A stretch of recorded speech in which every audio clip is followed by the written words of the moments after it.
ദൈവത്തിൻ്റെ വലിയ നാമത്തിന് നന്ദിയോടുകൂടെ സ്തോത്രം ചെയ്യുന്നു, സ്തുതിക്കുന്നു. ബഹുമാനപ്പെട്ട ഒസേക്കുര്യനച്ഛൻ, ഇവിടെ സന്നിഹിതരായിരിക്കുന്ന ദൈവജനമേ, നിങ്ങൾക്ക് ഏവർക്കും ക്രിസ്തുയേശുവിന്റെ നാമത്തിലുള്ള എൻ്റെ വന്ദനം അറിയിക്കട്ടെ. ഒരിക്കൽ കൂടി സേവ്യാസംഘ ദിനമായി ആചരിക്കുന്നതിന് ദൈവത്തമ്പുരാൻ നൽകിയ അവസരത്തിനായി സാവകാശത്തിനായി ദൈവത്തെ സ്തുതിക്കുന്നു.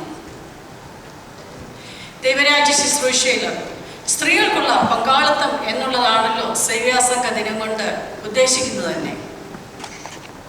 നമ്മുടെ ഇന്നത്തെ വിഷയം മാതൃത്വം അഥവാ മദർഹുഡ് എന്നുള്ളതാണ്. കുടുംബത്തിൻ്റെയും സഭയുടെയും സമൂഹത്തിൻ്റെയും ഭദ്രതയ്ക്കും കെട്ടുറപ്പിനും സേവ്യാസംഘത്തിനുള്ള സ്ഥാനം വളരെ വലിയതാണ്.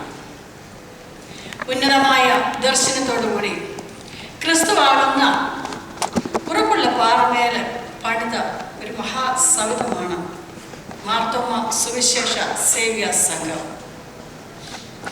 ദാർശനികതയിലും ദൗത്യ നിർവഹണത്തിലും ദുർവ്യാപകമായ ചലനങ്ങൾ സൃഷ്ടിച്ചുകൊണ്ട് സംഘത്തിന്റെ പ്രവർത്തനങ്ങൾ മുന്നേറിക്കൊണ്ടിരിക്കുന്നു.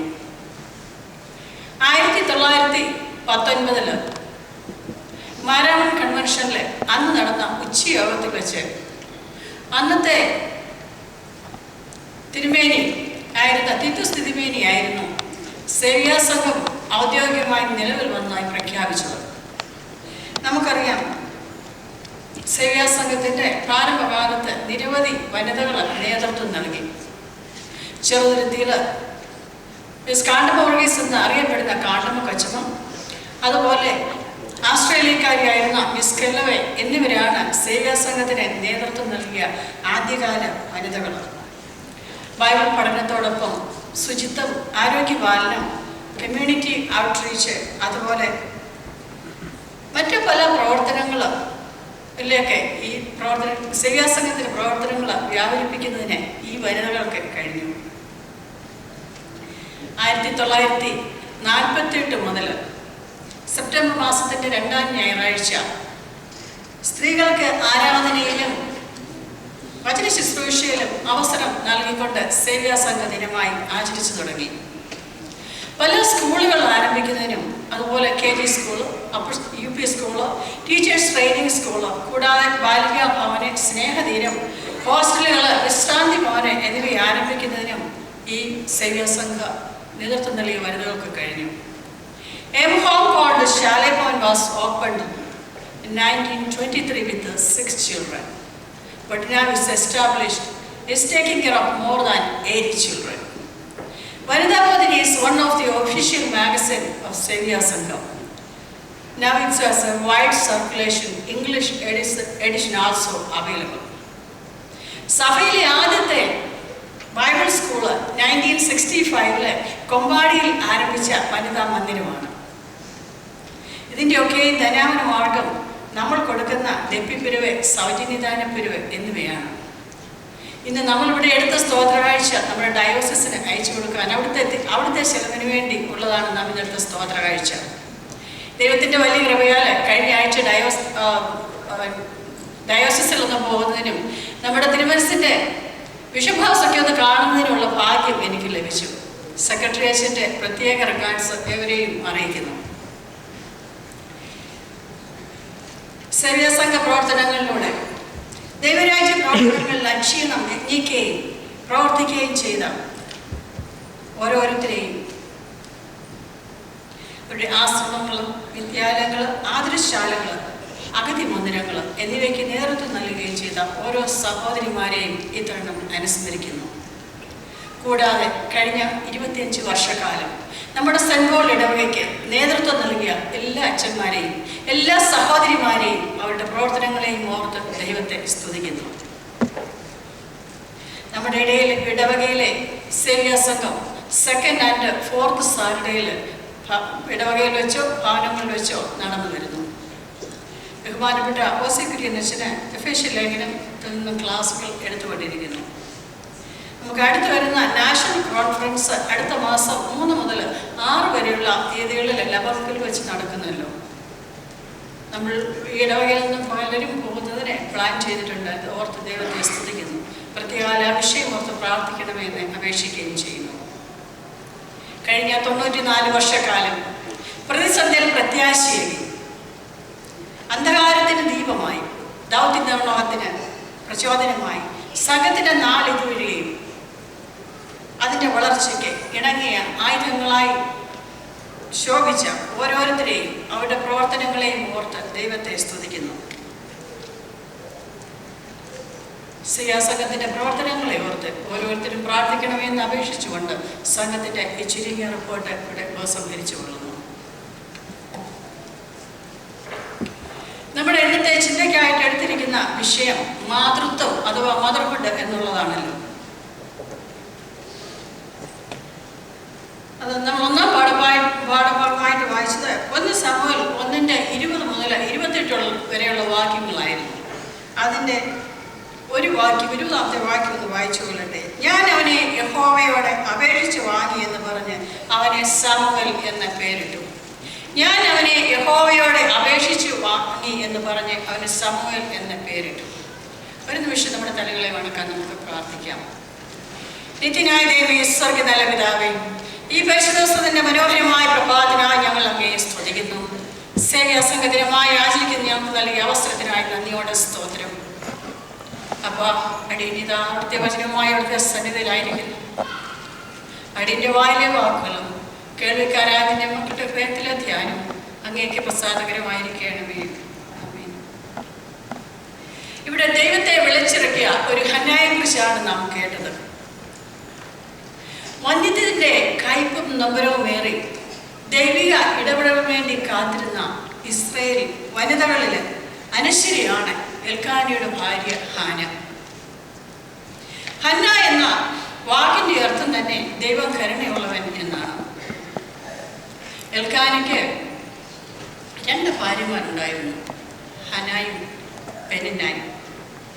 അവർ എല്ലാ വർഷവും ശിലോവിലെത്തി ദൈവാരാധന നടത്തി വന്നിരുന്നു. ഹന്നായിക്ക് ഒരു കുറവുണ്ടായിരുന്നു, വന്ധ്യത്വം. എന്നാൽ പെനിന്ന മിക്കവാറും ഹന്നായെ പരിഹസിക്കുക പതിവായിരുന്നു. അപ്പോഴേക്കും അവളെ ആശ്വസിപ്പിക്കും. എന്നാൽ എപ്പോഴും അവൾ പറയും, എന്നാലും എനിക്ക് ഒരു കുഞ്ഞില്ലല്ലോ എന്നോർത്ത് അവൾ സങ്കടപ്പെടുമായിരുന്നു. ഒരു ദിവസം അവളുടെ ഭക്ഷണമൊക്കെയും കഴിഞ്ഞപ്പോൾ ഹന്ന തനിച്ച് ദേവാലയത്തിലേക്ക് പോയി. അവൾ മനന്നൊന്ന് ദൈവത്തോട് പ്രാർത്ഥിച്ചു, ദൈവമേ, എനിക്കൊരു കുഞ്ഞിനെ അവിടുന്ന് നൽകണമേ, ഒരു പുത്രനെ നൽകണമേ. അവനെ ഞാൻ നിനക്ക് തന്നെ തന്നേക്കാം. അവൻ ക്ഷൗരം ചെയ്യാതെ നാസ്യ വൃത്തക്കാരനായിരിക്കും എന്ന് അവൾ പറഞ്ഞു. അവളുടെ അധരം ചലിക്കുന്നുണ്ട്, എന്നാൽ ശബ്ദമൊന്നും പുറത്തു വരുന്നില്ല. ദേവാലയത്തിലെ പുരോഹിതനായ ഏലി തെറ്റിദ്ധരിച്ചു. അവൾ ലഹരി പിടിച്ച് മത്തായിട്ട് അവൾ എന്തോ പറയുകയാണെന്ന് ഓർത്ത് ഷൗട്ട് ചെയ്തിട്ട് പറഞ്ഞു, ലഹരി നിർത്തി പോവെണ്ണേ എന്ന്. അവൾ അപ്പോൾ കണ്ണു തുറന്നിട്ട് പറഞ്ഞു, ഞാൻ മദ്യമോ ലഹരിയോ എന്നും ഉപയോഗിച്ചതല്ല, എന്നാൽ ദൈവസന്നിധിയിൽ ഞാൻ എൻ്റെ സങ്കടം പകരുകയത്രേ ചെയ്യുന്നതെന്ന്.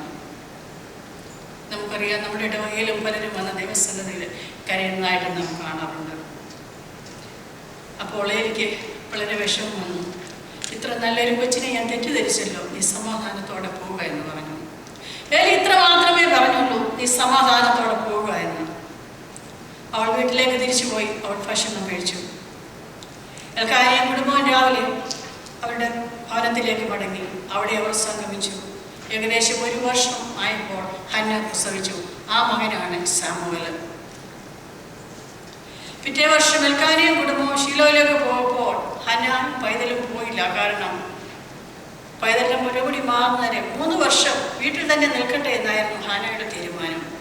ഏകദേശം 3 വർഷമായി അവൾ കുട്ടിയുടെ ശുദ്ധീകരണത്തിലുള്ള വസ്തുക്കളുമായി ശിലോവിലെത്തി. കുട്ടിയെ പുരോഹിതനായി ഏലിയുടെ അടുക്കൽ ഏൽപ്പിച്ചു. അവനെ ആജീവനാന്തം അർപ്പിച്ചു. തൻ്റെ ദൈവാനുഗ്രഹം ഒരു കീർത്തനമായി ഹാന പാടി. ഇസ്രായേലിലെ സ്ത്രീകൾ പിൽക്കാലത്ത് പാടി സ്തുതിക്കുന്ന കീർത്തനം, പരിശുദ്ധ കന്യമറിയാമിൻ്റെ കീർത്തനത്തിലും ഈ ഗാനം നമുക്ക് കേൾക്കാം. ലൂക്കോസിന്റെ സുവിശേഷം 1:40 മുതൽ 55 വാക്യങ്ങളിൽ ഇപ്രകാരം പറയുന്നു. അപ്പോൾ മറിയ പറഞ്ഞത്, എൻ്റെ ഉള്ളം കർത്താവിനെ മഹിമപ്പെടുത്തുന്നു, എൻ്റെ ആത്മാവിൻ്റെ രക്ഷിതാവായ ദൈവത്തിൽ സന്തോഷിക്കുന്നു. അവൻ തൻ്റെ ദാസിയുടെ താഴ്ചയെ കടാക്ഷിച്ചിരിക്കുന്നുവല്ലോ. കണ്ടാലും സകല തലമുറകളും എന്നെ ഭാഗ്യവതി എന്ന് വാഴ്ത്തും. ശക്തനായവൻ വലിയ കാര്യങ്ങളെങ്കിൽ പ്രവർത്തിച്ചു. അവന്റെ നാമം പരിശുദ്ധവുമാകുന്നു. അവനെ ഭയപ്പെടുന്നവർക്ക് അവന്റെ കരുണ തലമുറ തലമുറയോളം ഇരിക്കുന്നു. അവൻ തന്റെ ഭുജത്തിന്റെ ബലം പ്രവർത്തിച്ചു. ഹൃദയവിചാരത്തിൽ അഹങ്കാരികളായവരെ ചിത്രിച്ചു. അവൻ ബലവാന്മാരെ സിംഹാസനത്തിൽ നിന്ന് മറച്ചിട്ടു, താണവരെ ഉയർത്തി.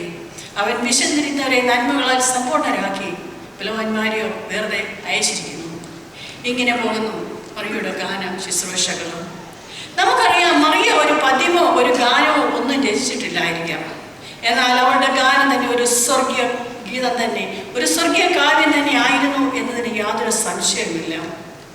ദൈവത്തിൻ്റെ അത്ഭുതകരമായ വഴികൾ കേട്ട് അവനെ മഹിമപ്പെടുത്തുകയും രക്ഷിതാവിൽ ഉല്ലസിക്കുകയും ചെയ്ത ഒരു വലിയ ഭക്ത ഗായഗണത്തെ നമുക്ക് വേദപുസ്തകത്തിൽ ഉടനീളം കാണാം.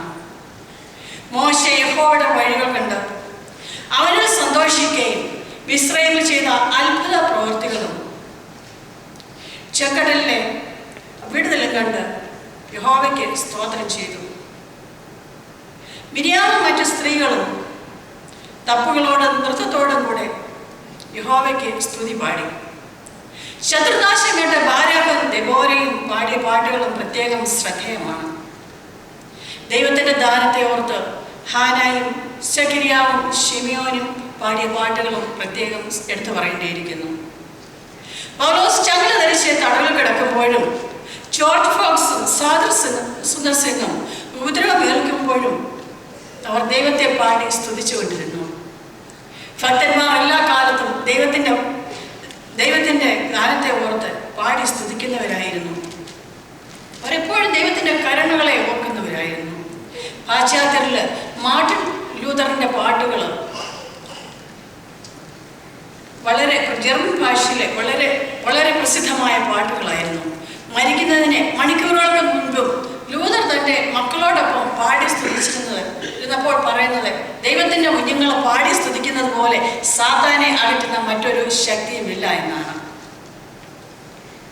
ഹൃദയത്തിൽ മുറ്റി നിൽക്കുന്ന ചേതോ വികാരങ്ങൾ ഭാഷാതന്തുവിൽ കൊടുക്കുമ്പോഴാണ്, അതിൻ്റെ ആ പുഷ്പങ്ങൾ ബുക്കിൽ എഴുതുമ്പോഴാണ് അത് ആത്മീയ ഗീതങ്ങളാകുന്നത്. കാക്കകളെ നോക്കുകയും വിതയ്ക്കുന്നില്ല കൊയ്യുന്നില്ല എന്ന് പാടിയ കൊച്ചിഞ്ഞു ഉപദേശിയും, നല്ല ദേവനെ ഞങ്ങൾ എല്ലാവരെയും എന്ന് പാടിയ മുല്ലശ്ശേരി ഈശോയും വലിയ പഠിപ്പോ വിദ്യാഭ്യാസമോ ഒന്നും ഉണ്ടായിട്ടല്ല പാട്ടുകൾ എഴുതിയത്. കരയുന്ന കാക്കയ്ക്കും വയലിലെ റോസയ്ക്കും എന്ന പാദത്തിൽ തെളിഞ്ഞ കവിതയാണ് വള്ളത്തോൾ കാണുകയും രസിക്കുകയും ചെയ്തത്. ഹൃദയങ്ങളെ ആശ്വസിപ്പിക്കുകയും ആഹ്ലാദിപ്പിക്കുകയും ചെയ്യുന്ന ആത്മീയ ഗീതങ്ങൾ താജ്മഹലിൻ്റെ വാസ്തുശില്പങ്ങളെക്കാൾ എത്രയോ മനോജ്ഞമാണ്. നമുക്കറിയാം, പിന്നീട് ഗായകൻ യേശുദാസിനെ പോലെയോ നമ്മുടെ കൊയർ മാസ്റ്റർ കുഞ്ഞിനെ പോലെയോ ഇവിടെ ഇരിക്കുന്ന കൊയറുകളെ പോലെയോ നമ്മൾ ചിലർക്കെങ്കിലും പാടുവാൻ കഴിഞ്ഞെന്ന് വരികയില്ല. എന്നാൽ നമുക്കുള്ള കഴിവുകൾ നാം ദൈവസന്നിധിയിൽ സമർപ്പിക്കുക, നമ്മുടെ കുഞ്ഞുങ്ങളെ ദൈവസന്നിധിയിൽ സമർപ്പിക്കുക, ദൈവമുള്ളവരായി വളർത്തുക, നമ്മുടെ കുടുംബത്തെ ദൈവസന്നിധിയിൽ സമർപ്പിക്കുക. ജർമ്മൻ മിഷണറി ആയിരുന്ന നാഗൽ സാഹിബ് രചിച്ച അനേക ഗ്രന്ഥങ്ങളിൽ ഒരു ഭക്തിഗാനമാണ് സമയമാം രഥത്തിൽ സ്വർഗയാത്ര ചെയ്യുന്നു എന്നുള്ളത്. ഇന്ന് ക്രിസ്ത്യാനികൾ സഭാഭേദ വ്യത്യാസം കൂടാതെ ശവസംസ്കാര ചടങ്ങിൽ ആശ്വാസഗീതമായിട്ട് അവർ ആലപിക്കുന്നു. എൻ്റെ ആത്മാവ് എൻ്റെ രക്ഷിതാവായ ദൈവത്തിൽ സന്തോഷിക്കുന്നു. കർത്താവിൻ്റെ ആലയത്തിൽ കൂടി ഈ 3 വയസ്സുകാരനെ അപേക്ഷിക്കുന്നതിൻ്റെ വേദന ഹന്ന അനുഭവിച്ചു എന്ന് നമുക്കറിയാം. എന്നാൽ അവൾ എല്ലാ വർഷവും ശീലയിലേക്ക് പോകുമ്പോൾ ഈ പൈതലിന് വേണ്ടി കുഞ്ഞെടുപ്പുകൾ തയ്ച്ചുകൊണ്ട് പോകുന്ന സാധാരണ പതിവായിരുന്നു. ശമൂവേലിന് പിന്നീട് 3 അനിയന്മാരും 2 അനിയത്തിമാരും ഉണ്ടായി എന്നാണ് അവർ പറയുന്നത്. ഹന്ന അങ്ങനെ സന്തോഷവതിയായി ജീവിതം പൂർത്തിയാക്കി. തകർച്ചയുടെയും അതുണ്ടാക്കുന്ന നിന്ദയുടെയും പടുകുഴിയിൽ നിന്നും ദൈവവിശ്വാസത്തിന്റെ ചിറകിലൂടെ പറന്നുയർന്ന ഹന്ന അങ്ങനെ വന്ധ്യത്വത്തിന്റെ നൊമ്പരമേറുന്ന അമ്മമാർക്കൊക്കെയും ഒരു മാതൃകയായി. നമ്മുടെ ജീവിതത്തിലെ പ്രയാസം വരുമ്പോൾ നാം പലപ്പോഴും മാറി നിൽക്കാറുണ്ട്. ഞാൻ സ്ത്രീകളാണ്, എന്നെ കൊണ്ടൊന്നും കഴിവില്ല, ഞാൻ ഇങ്ങനെ ആയി പോയല്ലോ എന്ന്. എന്നാൽ അപ്പോഴൊക്കെ ഓർക്കുക, സ്ത്രീ ദൈവത്തിന്റെ ഉന്നത സൃഷ്ടിയാകുന്നു. സ്ത്രീ പ്രത്യേക ഉദ്ദേശത്തോടെ സൃഷ്ടിക്കപ്പെട്ടവളാകുന്നു. അത് കൂനിക്കൂടി കണ്ണീരൊഴുക്കി അധോമുഖിയായി നഷ്ടപ്പെടുത്തുവാനുള്ളതല്ല സ്ത്രീയുടെ നാം ഓരോരുത്തരും മനസ്സിലാക്കുക. ഓരോ സ്ത്രീയും അതുല്യാകുന്നു. ഒരു കേടും പറ്റാതെ നിന്നെ ഉദരത്തിൽ വഹിച്ചത് ഒരു സ്ത്രീയാണെന്ന് നീ ഓർക്കുക. നീ ഒരു സ്ത്രീയായി സൃഷ്ടിക്കപ്പെട്ടതിൽ നീ ആനന്ദിക്കുക. ഒരു കുരുന്ന ജീവനെ നീ ലോകത്തിന് നൽകി സംഭാവന ചെയ്തത് നിന്റെ ശരീരമാണെങ്കിൽ നീ അതിന് ദൈവത്തിന് നന്ദി പറയുക. നീ ഒരിക്കലും മറ്റുള്ളവരെ പോലെ ആകുവാനും നമ്മൾ കഴിഞ്ഞെന്ന് വരികയില്ല. പക്ഷെ നീ എന്ന പ്രതിഭാസം മഹോന്നതന്റെ ഉന്നത സൃഷ്ടിയായിരിക്കാതെ നീ ഒരിക്കലും നിന്നെ നിസ്സാരമായി കണക്ക് കൂട്ടരുത്. നിന്നിലുള്ള ദൈവത്തിന്റെ ഉദ്ദേശം ദൈവം മറ്റാരിൽ കൂടി നിറവേറ്റിയിട്ടില്ല എന്ന് നാം മനസ്സിലാക്കുക. ആയതുകൊണ്ടാണ് നമുക്ക് 2 ഗാന്ധിജിയെയും 2 മദർ തെരേസയെയും ദൈവം തരാഞ്ഞത്. മദർ തെരേസയുടെ ജീനുകൾ അവർക്ക് വേണ്ടി മാത്രം സൃഷ്ടിക്കപ്പെട്ടതാണ്. അത് ലോകത്തിൽ ആരെന്ത് വിചാരിച്ചാലും എന്ത് ചെയ്താലും മദർ തെരേസ ചെയ്തത് ചെയ്യുവാൻ ആവില്ല എന്ന് നാം മനസ്സിലാക്കുക. അത് അവർക്ക് വേണ്ടി മാത്രമാണ് എന്ന് നാം മനസ്സിൽ ഉൾക്കൊള്ളുക. എങ്കിൽ നമ്മുടെ നിരാശ നമ്മളിൽ നിന്നും ഓടിപ്പോകും. നമുക്കറിയാം, ശൂഷൻ രാജധാനിയിൽ അഹശ്വേരോശ് രാജാവിന്റെ രാജ്ഞിയാകുവാനും തയ്യാറെടുത്ത ധാരാളം ഉന്നത കുലത്തിലും പ്രൗഢിയിലുമുള്ള ധാരാളം തരുണികൾ ഉണ്ടായിരുന്നു. എന്നാൽ എസ്തേർ എന്ന അടിമ പെൺകുട്ടിയെ മാത്രമാണ് ദൈവം അതിനെ യോഗ്യതയായി കണ്ടത്. യഹൂദ വംശത്തെ ഉന്മൂലനാശത്തിലേക്ക് വലിച്ചെറിയുവാൻ കണികളൊരുക്കിയ ഹാമാന്റെ അഹങ്കാരത്തെ നിഹരിക്കത്തക്ക വിധത്തിൽ ഉപയോഗിക്കുവാൻ എസ്തറിനെ മാത്രമേ ദൈവം തിരഞ്ഞെടുത്തുള്ളൂ. എസ്തറിന്റെ ജീവിതത്തിൽ അത് നിവർത്തിക്കുവാൻ അതെന്തൊക്കെ ആവശ്യമായിരുന്നു അതെല്ലാം ദൈവം അവൾക്ക് വേണ്ടി ഒരുക്കി.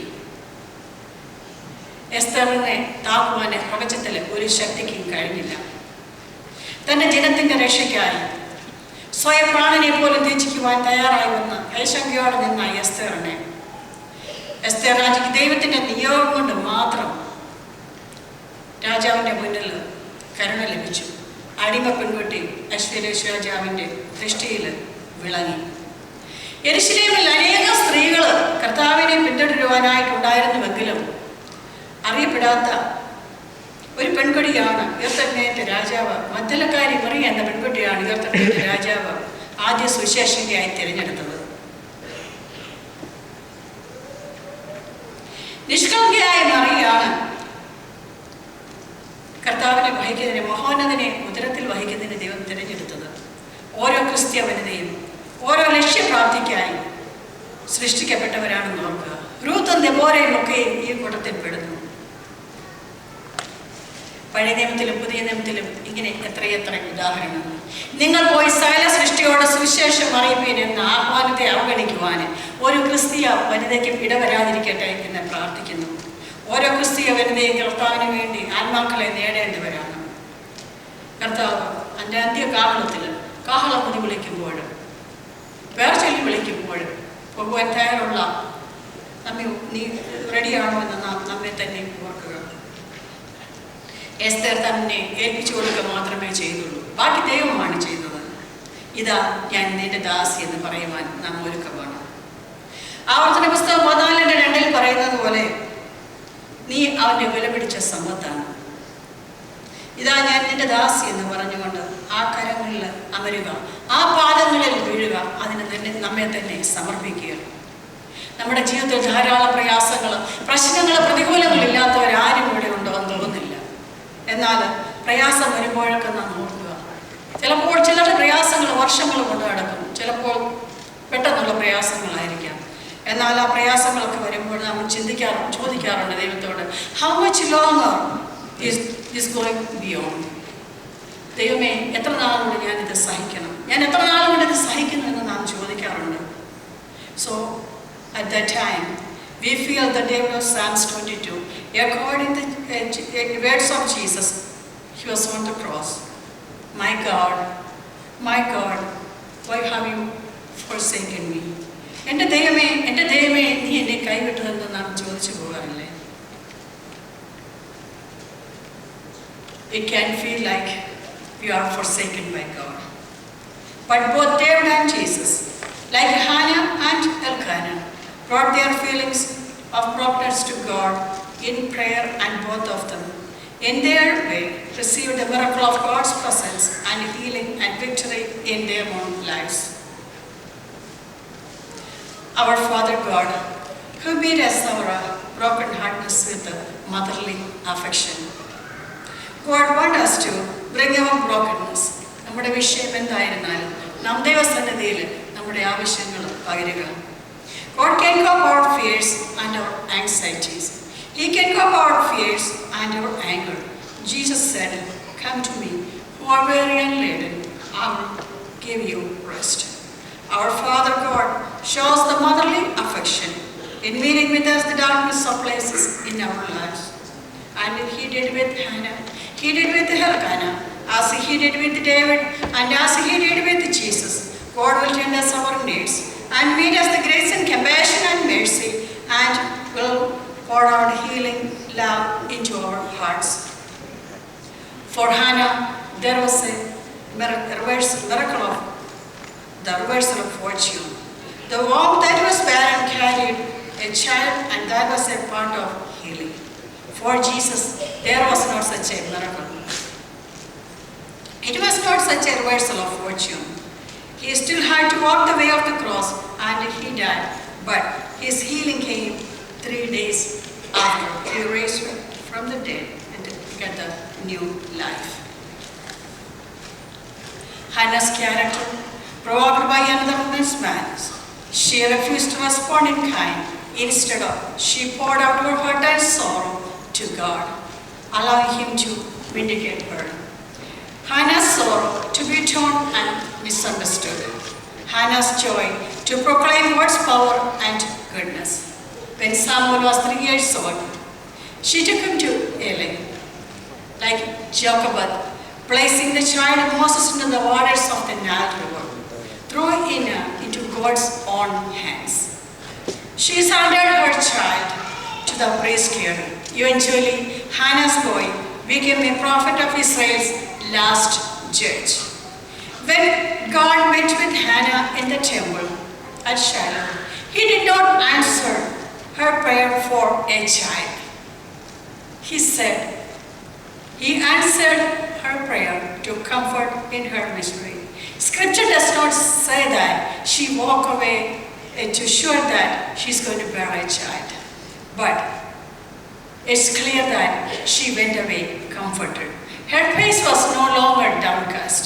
First Samuel 1:18 പറയുന്നു, അവളുടെ മുഖം ഒരിക്കലും പിന്നെ വാടിയിട്ടില്ല എന്ന്.